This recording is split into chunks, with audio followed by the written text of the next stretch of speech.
Во обид да им помогнат на мигрантите кои дојдоа во Њујорк во неочекуван бран, многу од кои од Јужна Америка, властите на Њујорк започнаа со релоцирање на мажи кои се дојдени без семејство од хотел во Манхетен на терминал за бродови за крстарење во Бруклин.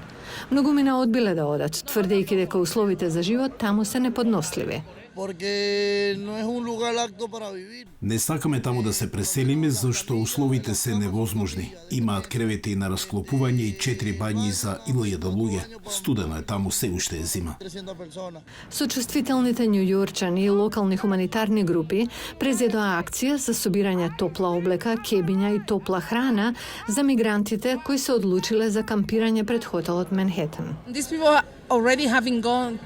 Овие луѓе веќе поминале низ многу работи. Зошто не побараме решение? Зошто ги селиме, наместо да им најдеме место каде што ќе можат да останат?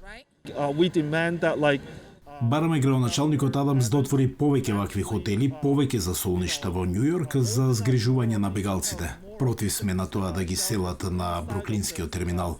Условите таму се полоши од оние објекти за притвор.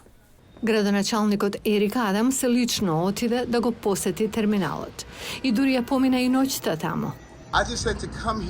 Морав да дојдам овде откако почнав да слушам колку е студено во објектот. Брат ми беше во куси панталони. Топло е внатре. За храната видов дека им се дава здрава храна, дури и ужинките се здрави. Мора да престанеме со анксиозност. Кога разговарав со луѓето овде, тие има истата енергија. Сакавме да дојдеме овде, сакаме да работиме, сакаме да го оствариме американскиот сон. Благодарни сме му на народот на Њујорк. Но тој призна дека ситуацијата е предизвик за градот.